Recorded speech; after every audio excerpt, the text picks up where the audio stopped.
The movie Scarface, which was released in 1983, drowned in Rotten Tomatoes and curses, and its director Brian De Palma received a nomination for the Golden Raspberry Award as the worst representative of his profession.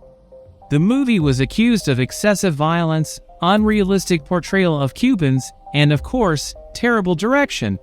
The only ones who were praised were the actors. It seems that the movie was disgusting, and the actors were also disgusting, but to present such disgusting scoundrels was the highest art. However, as it often happens, after some time, it turned out that not everything was so bad, and the film began to gain cult status. For example, one of the most famous American critics, Roger Ebert, praised the film right away, and director Martin Scorsese was also impressed.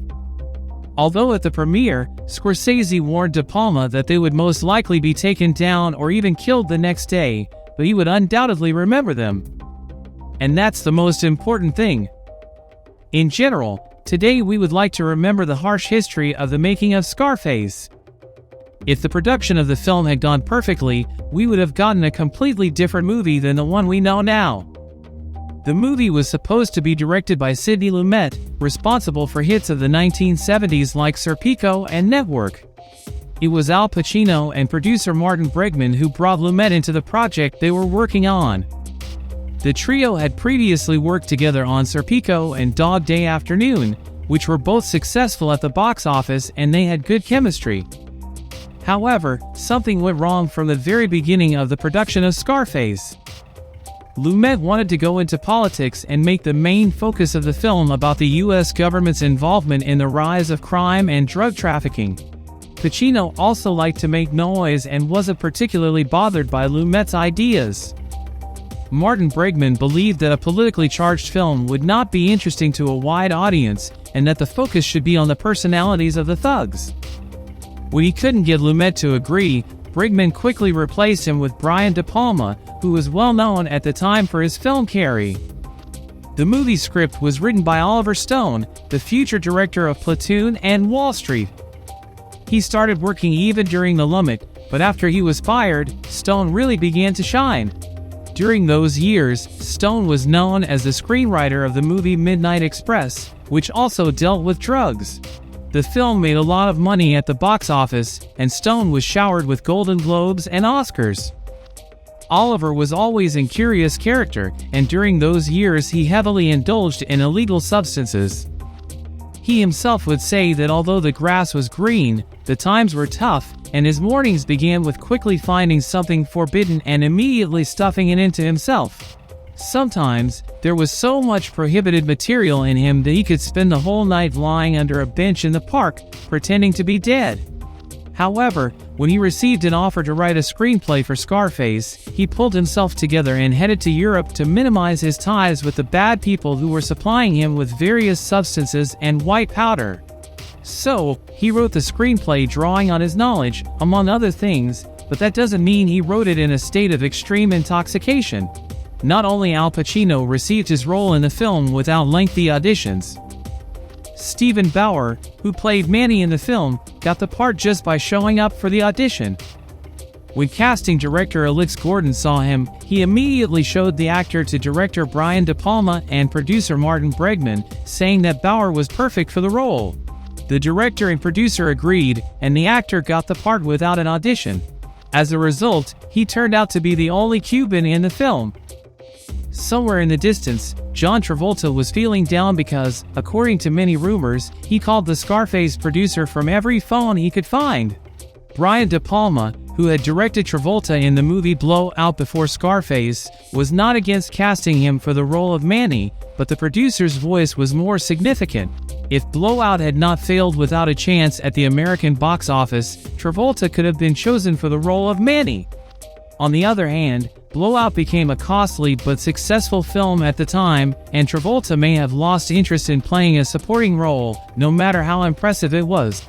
The biggest problem, however, was the selection of an actress for the lead female role. Al Pacino and Brian De Palma were willing to cast almost anyone but the unknown Michelle Pfeiffer. Sigourney Weaver's name even came up in connection with the film, and Pacino and De Palma hoped to persuade the film's producer, Martin Bregman, to change his mind. The main candidate around whom the battle unfolded was Glenn Close. The actress was also not particularly well known, but everyone liked her at the auditions, everyone except Martin Bregman. He told De Palma and Pacino that they were undoubtedly talented guys, but when it came to selecting personnel for filming, he knew better than them, and they could notice it themselves through their own experience. Here, all the professional experts in Hollywood can start suspecting and sensing some smell of Harvey in the air. Michelle had appeared on the Miss California Beauty contest a couple of years before and starred in blatantly trashy movies such as Charlie Chan and The Curse of the Dragon Queen. Later, everyone will talk about how wrong they were and how beautiful Michelle was, even though during filming she managed to cut Al Pacino's face, which had to be taken to the hospital and quickly calmed down. Most of the filming of the movie took place in Los Angeles, which was made up to look like Miami. Initially, the filmmakers wanted to shoot the movie in Miami, but some unsavory characters found out what kind of movie they were making and informed them that such a portrayal of Cubans was not acceptable. They warned that as soon as they started filming such a movie in Miami, the entire Cuban diaspora of Florida would show up on the set and make it impossible for them to work. They also threatened that if they managed to catch Al Pacino, he would never be the same again. According to another version, Al Pacino was not afraid of any threats and even suggested shooting at the Cuban protesters if they interfered with his genius. This circumstance immediately increased the budget of the future film, and since Brian De Palma was notorious for not knowing how to shoot economically, the expenses for the producers increased several times. Officially, the transformation of Los Angeles into Miami was estimated to cost $25 million, which was more than the budget of the Star Wars movies being released at the same time. According to various unofficial sources, the cost sometimes reached $37 million, which at that time seemed like an excessive amount of money, and today would be over $100 million when adjusted for inflation. The inflated budget was not only due to the relocation from Miami to Los Angeles. Production had to be stopped for a week because Al Pacino, while getting carried away with shooting, would grab the gun in a way that could cause severe burns, which sent him back to the hospital for more than a week. The filming had to be stopped again due to De Palma's desire to shoot explosions as spectacularly as possible. As a result, 2 stuntmen were almost killed when too much explosive was used during the scene. Interestingly, even Steven Spielberg came to the set to blow up the stuntmen. The director was also working on The Twilight Zone at the time and showed up on set to ask for a camera. It is believed that he filmed several scenes during the final house siege sequence in the film. It is quite common to hear rumors that during the making of the film, the actors and director sometimes indulged in cocaine, but of course, all in the name of getting into character and understanding what and how to portray.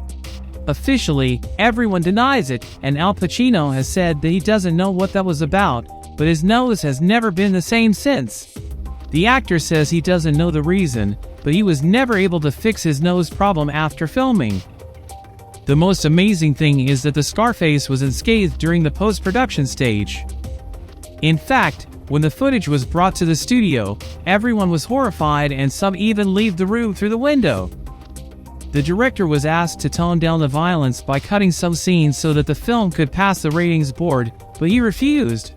Due to the excessive violence in the film, the ratings board tried to give it the highest age rating at the time, which was an X rating. However, Brian De Palma, who had collected material before filming the movie by visiting police archives, was outraged by this demand and requested assistance. The police department provided assistance, stating after reviewing the rough cut of the film that everything depicted was a true reflection of reality. After this, the righteous indignation of the ratings board members was replaced by requests to at least trim some scenes from the film. Brian De Palma agreed and after some time returned the film for re-evaluation. After this, the ratings agency gave the film an ordinary adult rating. Later, the director would reveal that he played around with a few filters in a few scenes, and the only moment he cut was the severed arm in the scene with the chainsaw. It is believed that this scene was inserted into the film to get a reaction from the ratings board. However, in the case of Scarface, this tactic did not work due to political factors and the controversies surrounding the film even during filming. Hollywood directors practice this. Martin Scorsese himself has admitted on several occasions that he deliberately films a scene in his movies to be scary and bloody in order to provoke the ratings board.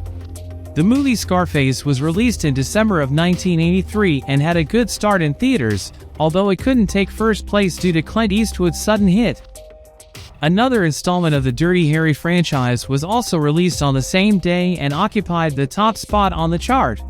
John Carpenter, who also decided to release his movie on the same day as Eastwood and Al Pacino, wasn't as lucky. His movie Christine was only able to make it to fourth place. Although Scarface lost to Eastwood in the US box office, it still made a decent $44 million. Worldwide, it made an additional $21 million, bringing the total gross to $65 million, which is quite good for a budget of $25 million. Therefore, when people talk about the movie's box office failure, they are usually referring to the unconfirmed budget of $37 million. If Scarface really did cost that much, then with standard theater deductions and marketing expenses, the studio could have actually lost money. It is usually believed that critics were responsible for damaging the movie's box office performance by attacking it from all sides. Many Hollywood figures also stated in interviews that they found such a movie unpleasant to watch, although there were exceptions. For example, actor Eddie Murphy was impressed by Scarface and repeatedly stated that it was one of his favorite movies. Additionally, as previously mentioned, Roger Ebert gave the movie a rating of 4 out of 5. So, not everyone had to change their opinion about the movie, but not everyone remained the same either. Famous critic Leonard Maltin, who gave the film only 1 star after its premiere, repeatedly returned to Brian De Palma's film in his reviews, amazed at its growing popularity and cursing the foolish people who couldn't see what a bad movie it was. Nowadays, it can be said that Scarface has had a huge influence on the entertainment industry. References to it can be seen in many Hollywood movies, TV shows, and video games. Today, it is a cult film that must be praised if you want to be considered a true cinephile in someone's eyes.